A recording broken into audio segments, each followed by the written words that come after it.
Olá, família! Sejam todos bem-vindos ao estudo diário das Escrituras. Vamos finalizar a designação do Vem Segue-me aqui, né? Essa semana foi 5 capítulos para estudar. Hoje a gente vai estudar aqui 1º Nefe, capítulo 5, do versículo 9 em diante. O que está acontecendo aqui é que Nefe e seus irmãos voltaram para junto de seu pai no deserto, né? Sua mãe ficou alegre, todo mundo ficou alegre, feliz.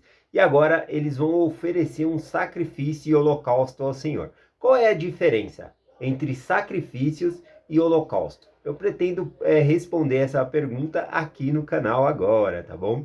Vamos lá, então eles ficaram felizes e a gente vai ler aqui o versículo 9, dizendo assim: E aconteceu que se regozijaram muito e ofereceram sacrifícios e holocausto ao Senhor, e renderam graças ao Deus de Israel. Bom, na Bíblia, tem a diferença entre sacrifício e holocausto, tá bom? São palavras diferentes. Também a palavra holocausto, ela poderia ser traduzida como oferta queimada. Ambos são como um sacrifício, só que tem uma diferença aí. Os sacrifícios nos tempos antigos, né, no tempo bíblico, ou também aqui no livro de Mórmon, como que era feito, né? Levava-se o animal para oferecer em sacrifício, colocava sobre o altar e queimava ali, tá bom? E o sacrifício, ele era uma parte do alimento que era feito ali. Por exemplo, vamos colocar aqui o sacrifício fosse uma ovelha, né? Então, aquela ovelha que era oferecida em sacrifício, parte daquela ovelha ficava para o sacerdote, tá bom? A outra parte ficava para o ofertante, que é a pessoa que está oferecendo o sacrifício ao Senhor. E a gordura ficava no altar para queimar, tá bom?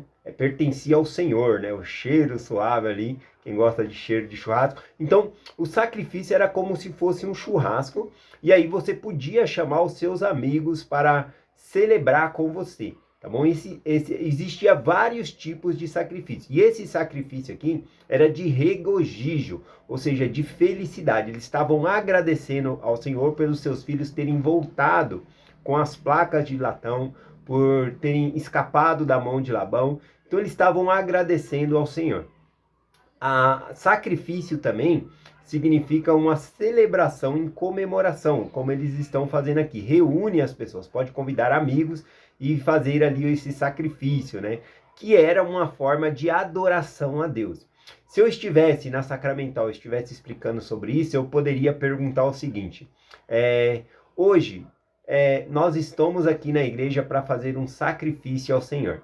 Bom, a palavra sacrifício no Velho Testamento talvez não tenha o mesmo significado de agora, porque para alguns, eu fazendo esse tipo de pergunta na Sacramental, poderia dizer: não, mas para mim não foi sacrifício nenhum estar hoje aqui na igreja. Para alguns pode ser, tá bom? Inclusive, domingo passado, que foi domingo de jejum, né, e testemunho, teve uma irmã que não prestou testemunho, e ela sempre presta, né? E nessa semana, no meio dessa semana, eu passei para ministrar, né, a casa dela, fui lá fazer uma visita, e ela compartilhou: poxa, essa semana eu quis prestar o meu testemunho no domingo, mas não deu, eu estava com dor, e eu vi realmente que ela não estava bem, né? E eu acho que várias outras pessoas viram. E eu quis compartilhar com ela que mesmo sem ela ter subido ao púlpito e prestado o testemunho dela, que ela prestou o testemunho dela. Para mim, eu observei que ela, mesmo com dor, ela estava lá na igreja, tomando o sacramento. E aquilo foi um testemunho para mim, tá bom? Então, para mim, ela prestou o testemunho. Espero que sirva de exemplo para várias pessoas. Tem gente que, por menos, né, deixa de ir à igreja, um resfriado, que às vezes não deixa de ir trabalhar por conta de um resfriado, né? Mas, às vezes, para ir na igreja, a pessoa deixa de ir. Mas, enfim, para mim, essa irmã prestou um testemunho sem ter subido no púlpito, né? E prestar o testemunho ali. Eu compartilhei isso com ela. Bom, então, voltando ao tema, né? O que é um sacrifício, né? Então, se eu perguntar para as pessoas se foi um sacrifício estar ali na igreja, muitos vão dizer: não, para mim já seria um sacrifício não estar, por causa que a palavra sacrifício para nós parece que é ir além, fazer algo muito esforçoso, né? Esforçar-se bastante. Mas no Velho Testamento, o sacrifício significava oferecer o animal e convidar outros, né, ou família, para celebrar ao Senhor. Então, o sacrifício Para nós, na igreja, então, todo domingo, na verdade, a gente faz um sacrifício, porque o sacrifício significa uma festa de adoração ao Senhor. E quando nós vamos à igreja, nós estamos adorando ao nosso Deus. Então, é um sacrifício que nós fazemos, tá bom? Então, esse é o que significa sacrifício nas escrituras aqui. Repare que na escritura aqui diz que ofereceram sacrifícios e holocausto. Holocausto, ele é diferente do sacrifício. O animal também é colocado sobre o altar, né? A ovelha, vamos colocar a ovelha aí como exemplo. Só que a ovelha, ela é queimada totalmente sobre o altar. Isso significa holocausto, tá bom? Ou seja, ela vai ser totalmente queimada sobre o altar. Nem o ofertante vai pegar um pedaço daquela ovelha, nem o sacerdote, e é tudo consumido no fogo para o Senhor. Isso significa holocausto. O holocausto na escritura é um tipo de sacrifício somente pelo perdão dos pecados. Então veja que aqui ele está... Nefe e seus irmãos voltaram do deserto, voltaram de Jerusalém, e agora ele oferece tantos sacrifícios em gratidão, né, pelas bênçãos recebidas, pelas placas de latão, pelos filhos terem sido livrados da mão de Labão, mas também ele oferece holocausto.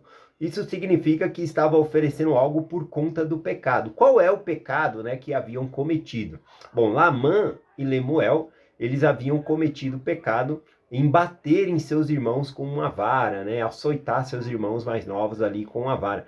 Então, provavelmente, esse holocausto, ele foi para apagar essa transgressão. A gente vai ver novamente isso mais para frente no estudo das escrituras aqui no livro de Mórmon, que novamente quando eles voltam para Jerusalém, eles vão buscar a família de Ismael, né, para suscitar descendência na terra da promissão.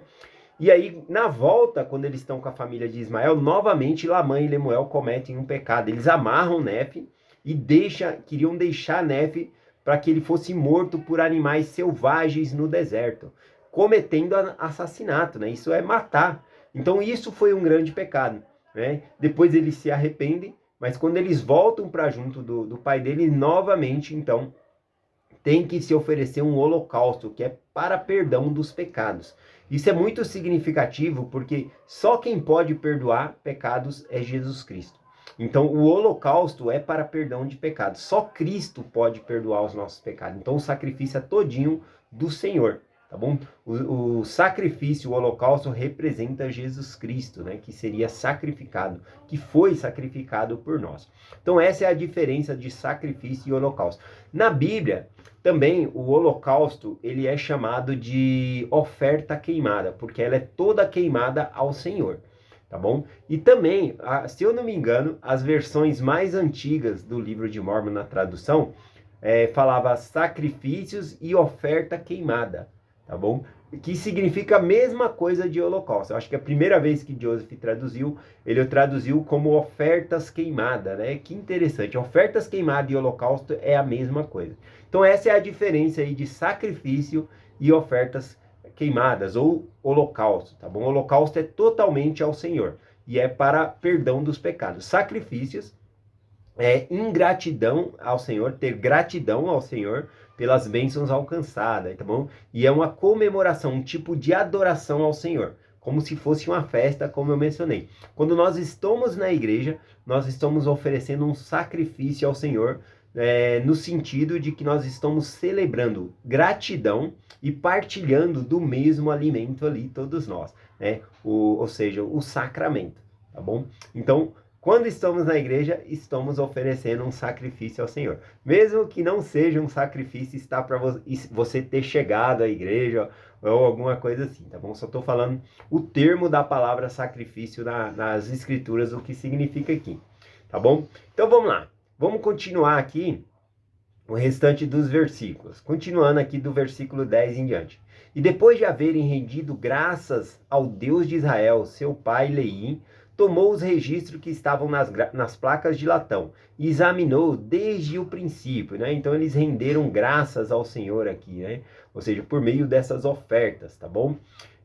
Continuando. E viu que continha os 5 livros de Moisés, e que havia um relato da criação do mundo e também de Adão e Eva, e que foram os nossos primeiros pais. Bom, esse registro, as placas de latão, é o Velho Testamento que nós conhecíamos. Os 5 livros de Moisés, estava lá dentro, tem o livro de Isaías, tá bom? Tem escrito de alguns profetas que não estão registrados na Bíblia, que nós vamos ter a oportunidade de falar um pouco deles aqui, né, no livro de Mórmon, tá bom? Vai ser interessante também, tá bom? Falar um pouco sobre esses profetas.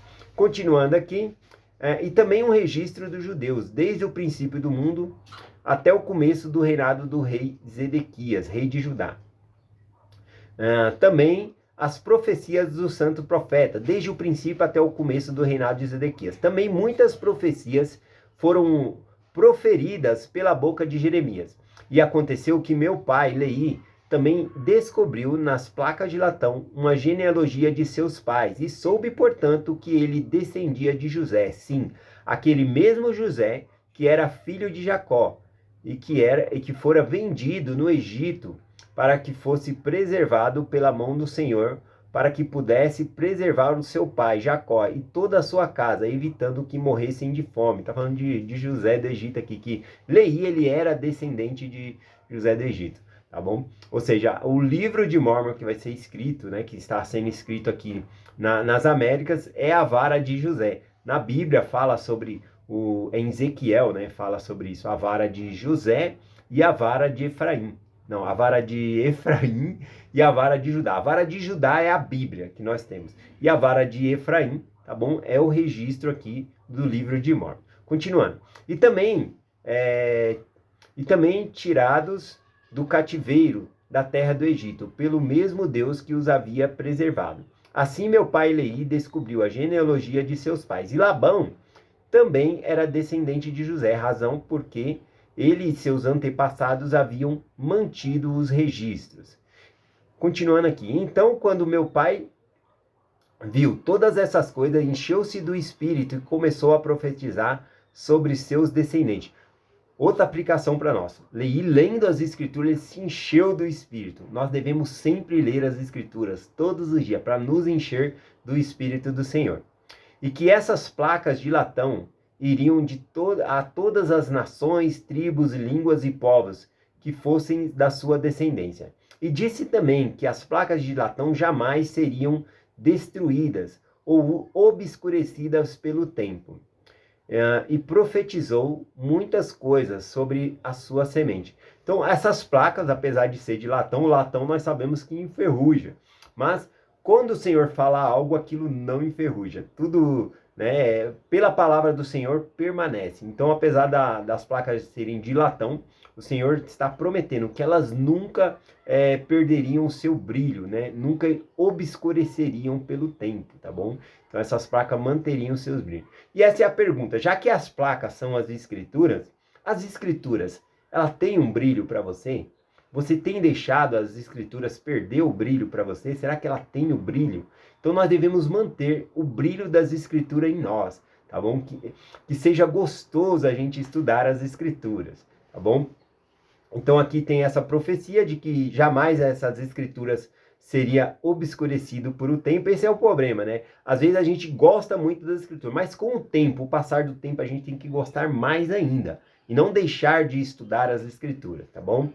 Deixar de estudar significa que está perdendo o brilho, sim. Então, vamos estudar as escrituras sempre, tá bom? Vamos lá. Aqui, Leí, ele vai falar, então, nos próximos versículos aqui, sobre o valor das escrituras, né? E nós devemos reconhecer o valor das escrituras. Vamos ver o valor das escrituras aqui que Leí, ele menciona.